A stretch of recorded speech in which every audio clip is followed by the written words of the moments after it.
जिल्हा परिषद पोटनिवडणुकीत चोपटा बाजारमधील जिल्हा परिषदेचे कृषी व पशुसंवर्धन सभापती पंजाबरावजी वडाळ यांचं दुःखद निधन झालं आणि या ठिकाणी पोटनिवडणूक जाहीर झाली।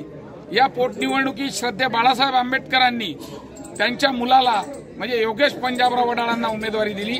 त्या पोटनिवडणुकीत त्या मतदारसंघातील सर्व जनतेने पक्षाच्या पदाधिकाऱ्यांनी प्रचंड मेहनत घेऊन हा विजय खेचून आणला।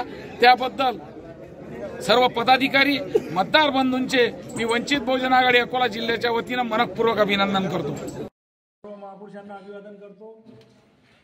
आज योगेशदादा वडाळ यांचा विजय झाला।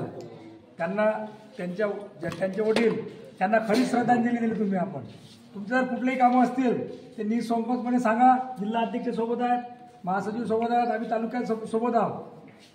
असंच प्रेम राहू द्या आणि येणाऱ्या लोकसभेत जसं योगेशदादांना आपण जास्तीत जास्त मतांनी निवडून आणलं असंच तुम्ही बाळासाहेब आंबेडकर कसे लोकसभेवर जातील याचे प्रयत्न करा। एवढेच बोलतो आणि थांबतो। सर्वांना शुभेच्छा देतो। देशवासियों का बहुत शुक्रगुजार हूँ। सब लोगों ने अपने योगेशदादा के लिए मेहनत की है। मैं आप सबको तहे दिल से शुक्रिया अदा करता हूँ। मेरे दो शब्द सुरेंद्र भाऊ सुद्धा शुभेच्छा।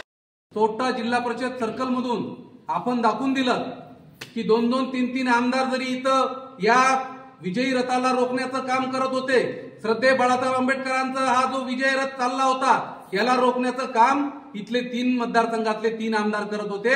परंतु आपण या सर्वांना इथून वापस पाठवून आणि दाखवून दिलं की श्रद्धेय बाळासाहेब आंबेडकरांचा चोपटा जिल्हा परिषद मतदारसंघ हा बाले किल्ला आहे आणि तो बाले किल्लाच राहणार आहे। खऱ्या अर्थानं याच ठिकाणाहून आपण प्रचाराचा नारळ फोडला होता। योगायोगानं इथूनच आपण प्रचाराची सुरुवात केली।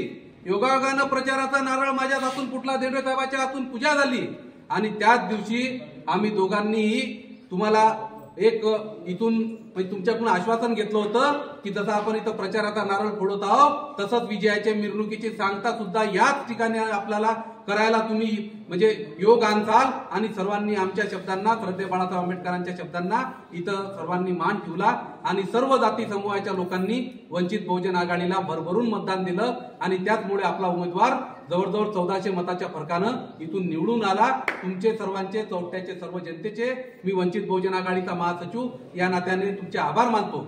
तसे त्या ठिकाणी पुन्हा एकदा एक अपेक्षा व्यक्त करतो, जसा आपण आज विजय उत्सव साजरा करत आहोत असाच विजय उत्सव येणाऱ्या लोकसभेच्या जो काही आता इलेक्शन येत आहे 2-3 महिन्यात जे काही इलेक्शन आहे या गावातून सर्वात जास्त याहीपेक्षा दुप्पटचा लीड आपल्या इकडून मिळावा अशी अपेक्षा करतो आणि श्रद्धेय बाळासाहेब आंबेडकरांचा विजय हा निश्चितच सर्वात जास्त मतांनी या अकोला लोकसभा मतदारसंघात होणार आहे आणि सर्वात जास्त मताधिक्य हे अकोला जिल्हा परिषद मधल्या सर्व सर्कल मधून चोपटा जिल्हा परिषद मधून आपण देसाल हीच तुमच्याकडून अपेक्षा ठेवतो आणि योगेशदादांना शुभेच्छा देतो आणि माझे 2 शब्द संपवतो।